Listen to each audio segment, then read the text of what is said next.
We have an early all 53. Not many surprises, but there may be a few. I'll tell you about it here on Locked On Jaguars.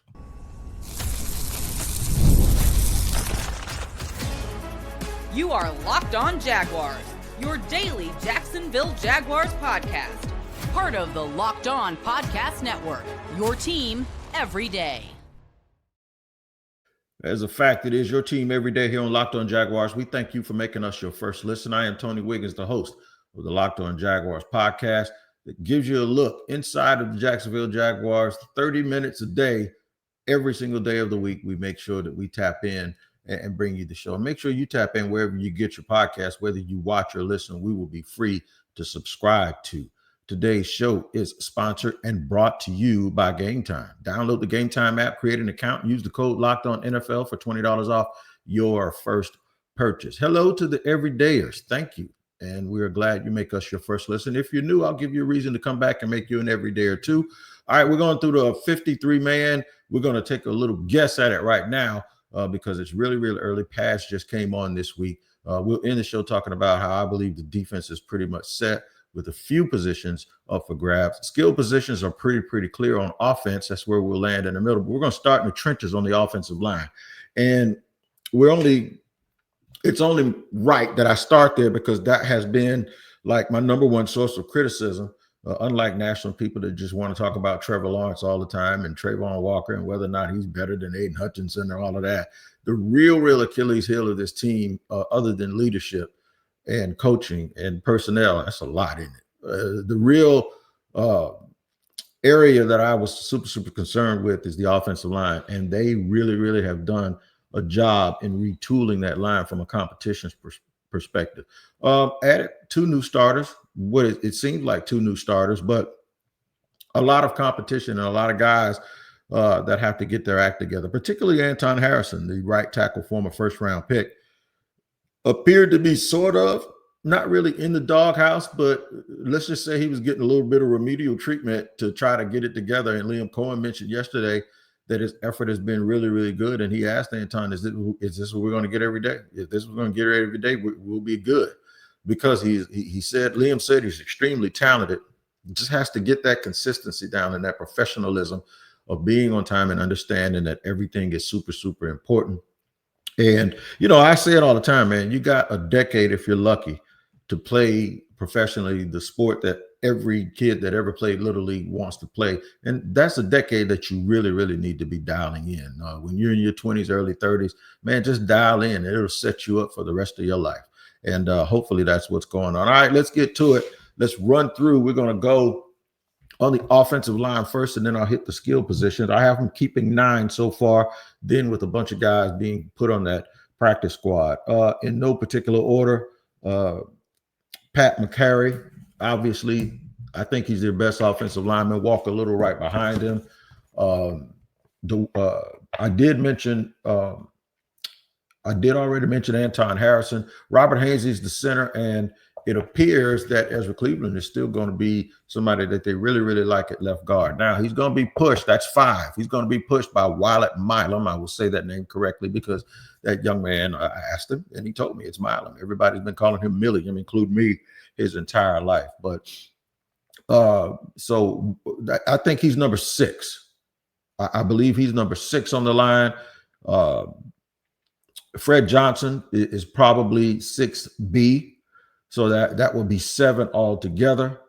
I think Luke Fortner gets beaten out by Jonah Monheim, and then I think Chuma Edoga provides depth at both guard and tackle. That versatility of Edoga is very important because that means they won't have to keep a 10th guy.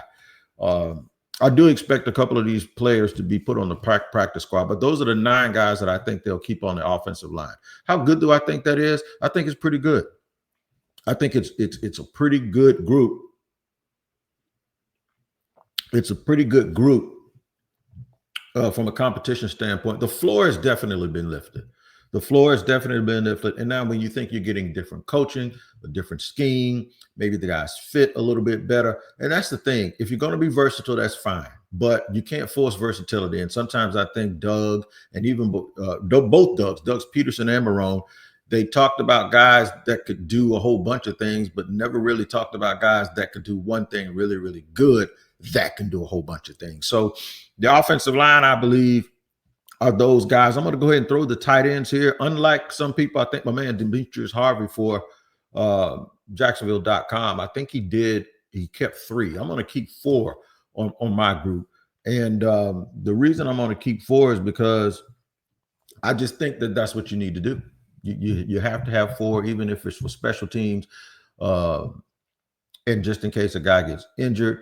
Of course, we're going with Brenton Strange to have a breakout year. Johnny Munt, who's a little bit banged up right now. Hunter Long. And then I'm going to ride with Quentin Morris. I think Quentin Morris provides a little bit of something that those other guys don't. I do believe he's caught a lot of passes. He's a red zone sort of threat, but he's also a pretty good blocker, sort of an H-back type. So that's where I'm going with it. I'm going to keep those 4, bunch them in with the tight ends. They're runners. I mean, they're pass catchers. They are also blockers. And I really, really like that. The quarterback is really easy for me. It's 2. It's Trevor Lawrence and Nick Mullins.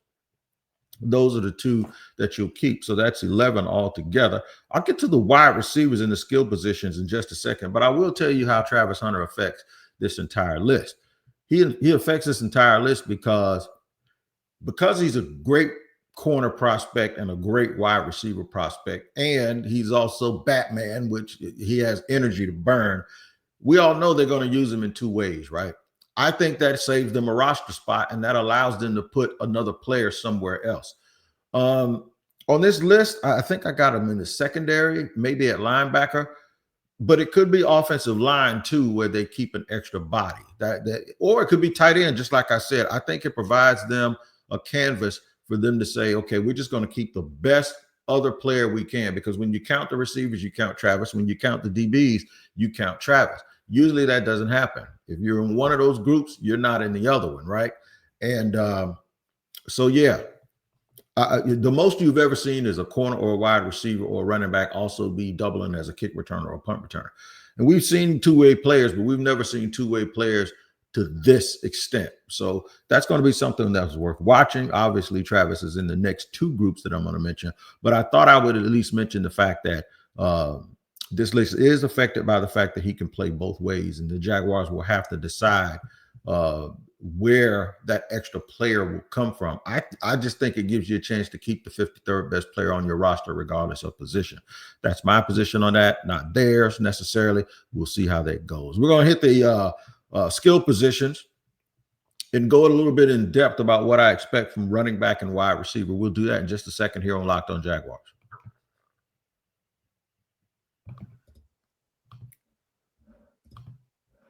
All right, we've all been there, logging on early and waiting forever for concert tickets to go on sale, right? Only to lose your spot for a show you've been dying to see. Live music should be about making memories, not dealing with stress of ticket shopping. That's where Game Time comes in. Game Time makes getting concert tickets faster and easier than ever. Prices actually drop as it gets closer to showtime, and you can save up to 60% off with their killer last-minute deals.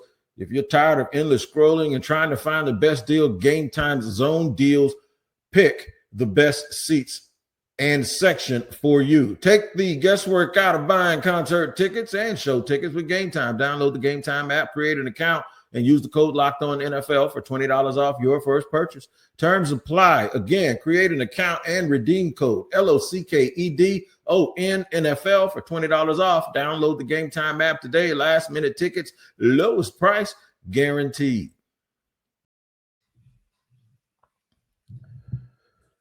All right, we're moving and grooving here on our not so early 53-man roster guests and predictions, projections, whatever you want to call it. They just got in pads, so it's not as if folks have really had a chance to really distinguish themselves from a physical standpoint. I did ask Liam Cohen when I was at practice last week before I started dragging around this little bag I have to carry that I'm not going to be dragging around at practice. This is just a catheter, but still, it just doesn't look right. I'll be back next week, but I asked him about the physicality aspect and how he said he wants to break the huddle and people to see him. And you can't manufacture that when you're not really, really physical in training camp, like you're being careful not to injure each other. And coaches always have struck that balance where, yeah, we got to be physical, but we have to remember we're on the same team. Of course, everybody's competing for a job, but you're going to treat this a little bit differently than you would a game. But you still want guys to show up and show out. There are drills that you can do. I talked to Leon Searcy. He told me they did the Oklahoma drill the first day of camp back in the day when they did 2-a-days. And they don't do that kind of stuff anymore. But at some point, they are going to call on these guys to be really, really physical. And the people you got to watch out getting hurt is the skill position guys. Let's go through that real quick. I think they're going to keep 4 running backs. By the way, I have 15 people, 9 linemen, 4 tight ends, and 2 quarterbacks. Between the running backs and wide receivers, we're going to add 10 more. That's going to get us to 25 before we get to the kickers and the special teams players, which there are 3 of those. So let's go with running back. I think Travis Etienne is going to have a really, really good year for the Jaguars and may put them in a little bit of a dilemma on whether they need to re-sign him because he's not played. This is his 5th year, but he's played like 3.5 years, man, of real hard football. And he's done it behind a terrible offensive line for the most part. And I think that you'll see more of his complete skill set when he has a chance to get out in space and not be hit so quickly. And he's going to have a lot of competition because Tank Bigsby looks like he's the real deal. He's the power and the speed, whereas Travis Etienne is more of the speed, the guy who can hit the hole and take it all the way. All of these running backs have some home run ability. Even Tank, we've seen Tank get loose. Thing about Tank has just been like, Tank has just had some bad luck when it comes to ball security and stuff like that. But he showed super improvement last year. He looks to be in really, really good shape this year. I expect nothing less than him being a 1B as far as a starter. And remember, for this position, if you watch Tampa last year, Liam Cohen used a lot of 2 halfback formations in his offense. I would encourage anyone to go watch the Tampa Bay Bucks last year. And sometimes you would see 2 halfbacks in a game. And you don't normally see that, especially with a team that had a lot of good receivers like Tampa. You don't normally see that in the league. And I think what that does is, 1, it makes sure it means that everybody has to block. 2, you get to see guys with different skill sets handle the ball, and that keeps the defense on their toes. They got Tootin Bayshaw, who's probably the fastest running back, probably got the biggest legs of the running backs. He's caught the ball better than we expected, but he has a little bit of a red check mark, and that is that has a propensity to fumble the ball, and he did it in OTAs. Haven't seen that in training camp, so maybe that's something that they've worked on and fixed. But he is the type that if he gets loose, I remember Corey Grant. He's better than that. He's a better inside runner than Corey Grant, probably just as fast. And last but not least, LaQuinn Allen. LaQuinn Allen looks like any running back you've ever seen that moved like a wide receiver. He's not thick. He's kind of thin, kind of wiry. He's not little, but he is that runner. I said he reminded me of Bernie Parmalee. And if anybody remembers Parmalee, he looks and acts like a 3rd down back. It looks like when he comes out of the locker room, he's wired to catch screen passes, and he's wired to get the ball on 3rd and 5 and get you 6 or 7 yards each and every time. So I think he has a place on this team. So that's another 4 players that we added to the 15. And that will bring us to 19. So now we go to wide receivers. I think they're going to keep 6. And some teams keep 5. Most teams keep 6. This is where the Travis Hunter effect happens, right?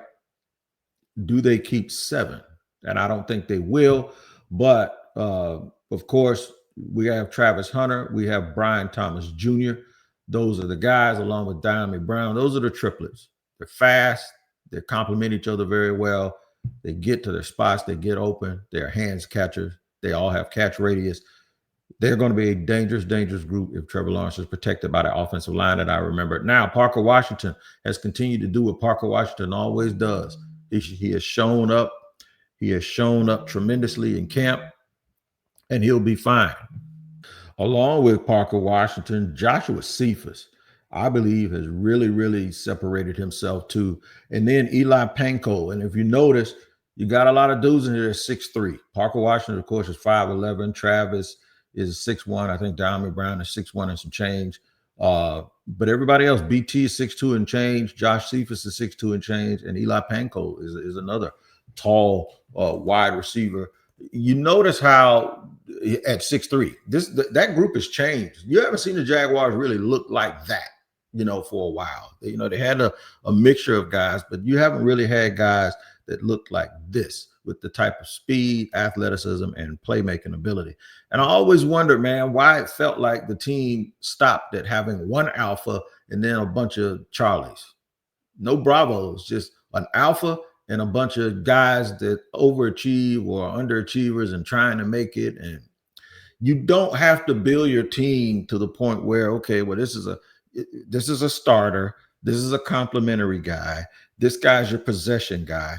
You just got to get football players, and you get in where you fit in. Get people that can do all of that stuff, right? Instead of forcing versatility and forcing dynamics, get the best players, and usually the best players are versatile and dynamic, along with they may have one superpower, and you allow them to do that, but they can also do other things. I just think it's about getting the best possible players you can and drafting guys that are just like that. And I think the Jaguars have done a super job of acquiring people in 1 year and drafting those type guys. So far, that's 25 people. We're going to go and bump it on up to 28 now, because the 28 are the kicker, long snapper. Of course, Logan Cook is the long snapper. The punter, one of the best in the league. Cam Little, underrated, is a rocket for a leg. And then, of course, Ross Matizik. Those are the three. Heath Farwell does a really good job on special teams with those guys. Those are no surprises. All right, we're going to get to this defense that I think is pretty much set, man, based on the draft and free agency and the money and things that they committed. I think a lot of players here are fighting for practice squad positions, and a lot of guys in the secondary may be pieces that can be moved around. I'll let you know right now, I kept 10 DBs. One of them is Travis Hunter. So that's that duality that I'm talking about that allows you to keep extra people. We'll talk about all of that in just a second here on Locked On Jaguars.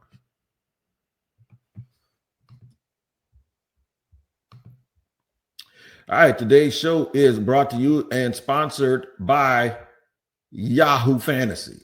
Fantasy football is back. Fire up the group chat, get your draft board ready, and buckle up for a season filled with breakouts, busts, and all the overreactions we live for. It's all going down on Yahoo Fantasy. This year, me and all of my friends are playing Yahoo Fantasy for the 15th year in a row, and you should too, whether you're a first-timer or a veteran making your millionth trek into fantasy football. To celebrate 20 years of fantasy greatness, Yahoo is dropping 28 big new features over 28 days, giving you more ways to play, more ways to draft, and more ways to win. It all begins August 4th.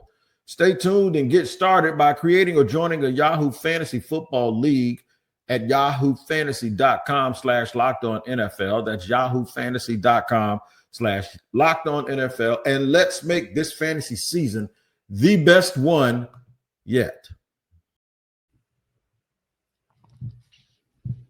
All right, we're moving and grooving here on Locked On Jaguars, doing our first 53-man since training camp started. The defensive side of the ball is what we're going to get to, and I think you hate to take competition out of it. I do think competition matters, especially when guys start getting banged up. I think the Jaguars secondary has a lot of competition, but they also don't have a whole bunch of room, and that is because Jordan Lewis is a leader personified. Jordan Lewis at 5'10", 190. He plays a lot bigger than that, and it almost makes me want to put Jabbar Muhammad on here, and I think he's a wild card. Jabbar may sneak into that back end of this list. If he doesn't, he's definitely going to the practice squad because whatever he lacks in size, he makes up for and want to. The dude from Dallas, Texas, man, he knows what time it is. So played big time in college football, and the only thing about Jabbar is that he's not long, but neither is Jordan Lewis. And if he can mimic that and find a spot the way Jordan Lewis has, Jordan Lewis is going to start outside. I think he'll also slide into the nickel, and when he does, I think that's when Travis Hunter will be on defense. But Tyson Campbell will be opposite him. Darnell Savage, I believe, is one of the safeties. The other safety position is up to either Dewey Wingard, Antonio Johnson, or Caleb Ransaw. So that's 5 right there, right? That's 5 players I've already mentioned. I do believe Buster Brown, Monteric Brown makes the team. Also, we can't forget about Jarian Jones. So that's 7. And now we're starting to get to the nitty gritty of this whole thing, because we've kept some safeties. We've kept a lot of people. Rayon Lane's going to make this team just because of special teams alone. And I think he's getting used to the competition level coming from Navy, even though they play some Division I people. But I'm talking about on a week-to-week, day-after-day basis. So I'll go with Rayon Lane making the team.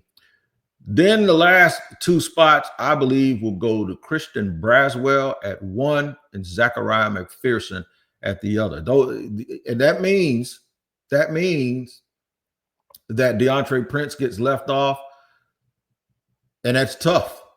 That's tough because, you've seen some guys get out here and make the plays, but you can't keep everybody. So if they keep 10, I think those are the 10 that they keep, and that would put us at 38. Now we got to do linebackers. No big surprises here. I think they keep 6. I think it's Devin Lloyd, Foy Oluwakan, Chad Muma, Ventrell Miller, Jack Kaiser, and Yasir Abdullah. That's 1, 2, 3, 4, 5, 6. Yeah, those are the 6. And Abdullah provides you some edge rush too. So if you get into the situation where you're playing on some sort of odd front and one of your guys needs a break, he's kind of a Sam linebacker. They do play 3 linebackers a lot more than a lot of teams do. But when they go to certain packages, I believe because of his ability to cover, and it's not just because he wished me happy birthday and gave me a 56 jersey. I'm just a big fan of his work ethic. I liked him in college. And now I believe he has a chance with these folks to stick because they know what his superpower is. I'm not going to force him to be something that he's not. So those are the linemen or the linebackers that I take, with the caveat that there's some duality there with Mr. Yasir Abdullah. The defensive line.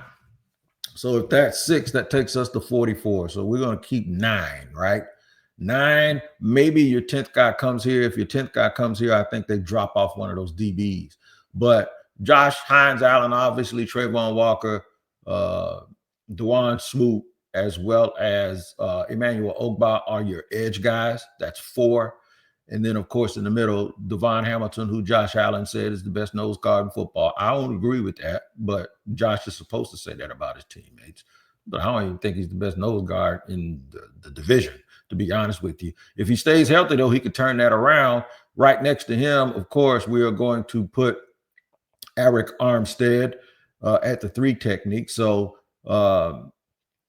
a lot of versatility behind him with Tyler Lacey lining up at, I think he's going to back Trayvon up at, he could back up at big end, or he could be the swing 3 technique that will allow them to have a little bit of fun. Mason Smith, he's on the PUP list, but he's obviously on my list to be a contributor on this team. And of course, Jordan Jefferson. So there are your guys that I believe will make it. I think I said 8 defensive linemen, 8 or 9 defensive linemen. Let me see. Ham, Armstead, Ogba, Allen, Smoot, Mason Smith. Yeah, Jordan Jefferson and Tyler Lacey. So those are the guys that I think are going to make this team. How good is that roster? The roster's pretty damn good. I got to see what they do in terms of scheme, how fast guys pick things up, how comfortable they get with the rotations. It's all about, making sure that guys are being put in the right position to succeed. I can tell you right now, Trayvon Walker has had the best camp he's ever had. And he looks different, and he looks quick, and he is a problem on that practice field. I heard some more of it today that Trayvon was all over the place now that they've gotten those pads on. And I'm going to tell you right now, I would not be surprised if they gave him a contract extension this year. I don't want to start counting people's pockets, but I would suspect that if it's a 4-year deal, that you're looking at somewhere between 130, 140 million dollars, with the guarantee amount in the 90s. Yeah. I just think that they like him that much. And he's easy to like when you see his work ethic, his demeanor, combined with what you've seen on film and on tape, with him admitting that he just started really pass rushing since he got into the National Football League. And he's on his 3rd defensive coordinator now, but he looks different, and he probably looks different because he lost that weight that they made him gain last year. I don't know why the hell you would make a dude gain weight like that. I have no idea. Maybe they thought because the previous administration had him standing up on the outside so much that he had to stay in a certain area. But he looks more like the Trayvon Walker that we saw at the University of Georgia. Go back and watch the Kentucky game. The game that Liam Cohen was the coach in, by the way. And you remember this story I told you my man Denny Thompson told me when he kept asking coaches about Georgia's defense? I'm not telling you that Liam was one of the people, but Denny Thompson told me he talked to several, and he goes to all of these games because a lot of his quarterbacks are in the SEC. He's a quarterback trainer. He told me on the field 2 summers ago or 3 years ago when Trayvon was a rookie, they were over practicing at Episcopal because the stadium was being, the practice field was being built. And this is, I never told who told me this, but Denny told me this, and then somebody else confirmed it. They heard it too. That Denny would often ask about the Georgia defense, and he would ask about Jordan Davis, and people will go, he's not the problem. Number 44 is the problem. I wonder if Liam Cohen was one of those people, because Denny had a good relationship with Mark Stoops back then. And I'm wondering if he went to that game and if he was one of the people that asked that, because if you go back and look at Georgia and Kentucky from a few years ago when Will Levis was the quarterback, Trayvon Walker was everywhere. And you see that kind of stuff firsthand as a coach when a guy's giving you those type of problems, and you remember that process in your head, right? The same, I can say that for Diami Brown.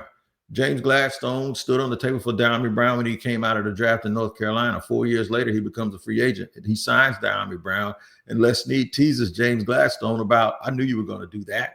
And Diami Brown actually did.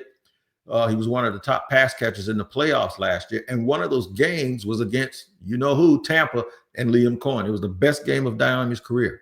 So when you see that firsthand as a coach, a little bit always tells you, even though you're caught up in the moment and you're trying to win, there's always something in your mind that probably says, "Ooh, if I had that dude." Because they all do that. They all get a book on players.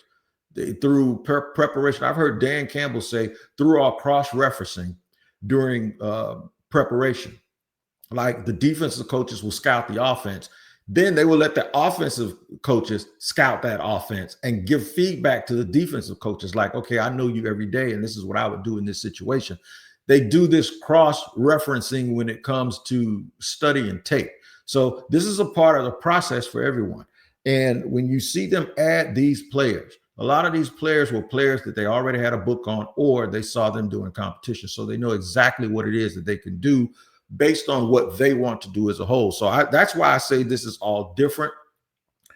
It never felt like this in the past. It felt like the GM and the coach and the players were all headed in different directions, and they decided we're going to join hands and try to make this work. Well, no, you don't have to try, because everyone has a commonality when it comes to how they move, how they want to play, how they think, and how they prepare.